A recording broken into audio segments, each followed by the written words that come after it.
Dans ce premier chapitre, nous allons voir quelques outils mathématiques nécessaires à ce cours de thermodynamique. Je vous rappelle que vous avez vu en terminale la définition d'une fonction réelle à variable réelle dans le cas d'une seule variable. Il s'agit d'une fonction f définie dans un domaine D qui peut être égal ou inclus dans R vers R. Alors il s'agit de faire correspondre à toute variable x la variable y égale f de x. Dans le plan x ou y, cette fonction est représentée par la courbe C. La dérivée d'une fonction réelle à variable réelle à une dimension est donnée par la relation df sur dx, notée aussi f' de x, et la définition est donnée par la limite de f de x plus h moins f de x sur h quand h tend vers 0. Avec le h, c'est tout simplement un delta x, c'est x plus h moins x. Si cette limite existe, f' de x s'appelle la dérivée de f au point x. Quelle est l'interprétation géométrique de la dérivée? Je vais considérer les points m de coordonnées x, f de x, et m' x plus delta x, f de x plus delta x appartenant au graphe C de la fonction f et la tangente mt à la courbe au point M. La tangente mt est représentée par la droite rouge. À l'accroissement delta x de la variable correspond l'accroissement delta y de la fonction représentée par Hm'. La pente de la corde M'' est définie par delta y sur delta x. Delta y sur delta x, c'est H' sur MH. La dérivée de f au point M sera donc f' de x, la limite quand delta x tend vers 0 de delta y sur delta x. C'est la pente de la tangente mt au point M à la courbe C. Comment définir une fonction de deux variables? Eh bien, il s'agit d'une fonction f définie de r carré vers r qui, au couple xy, fait correspondre la variable z qui est égale f de xy. Elle est représentée dans l'espace x, y, z par une surface. C'est cette surface-là sur la figure. Alors, lorsqu'on a deux variables, une fonction de deux variables ou plus, au lieu de parler de dérivée, nous allons parler de dérivée partielle, c'est-à-dire dérivée par rapport à une variable en considérant la deuxième variable comme constante. Alors, considérons la fonction de deux variables f de x, y et prenons par exemple que y constante.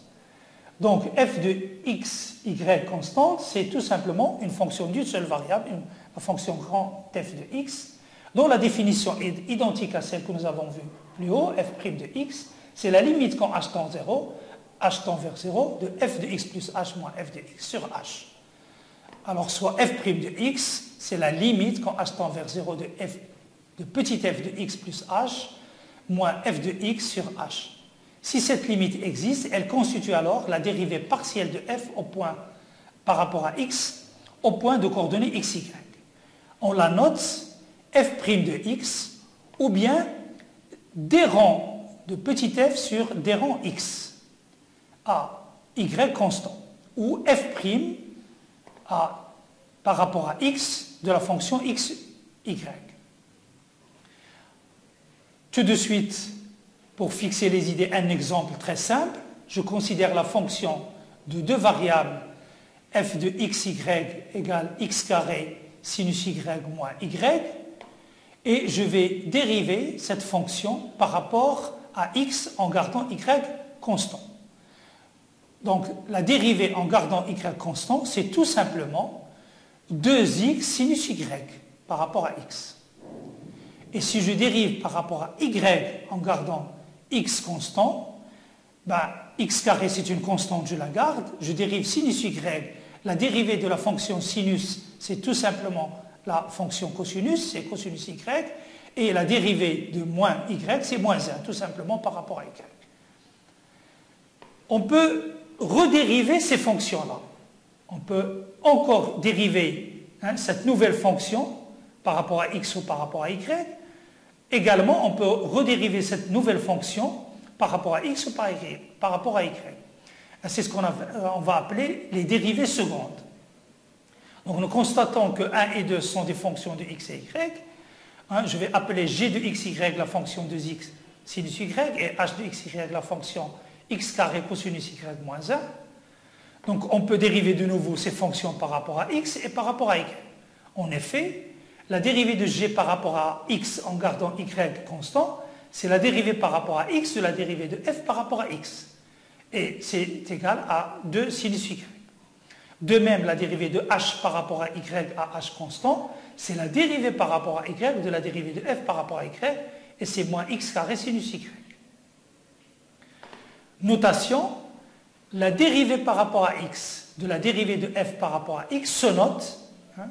Dérivée seconde, c'est d rang au carré de f sur dx carré. Ici le carré sur le d rang et ici le carré sur la variable. De même, la dérivée par rapport à y de la dérivée de f par rapport à y, c'est la dérivée seconde de f par rapport à y carré. Dérivée seconde mixte. Dérivons maintenant h de xy, qui est la dérivée de f par rapport à x, et la fonction g de xy, qui est la dérivée de f par rapport à x, par rapport à y.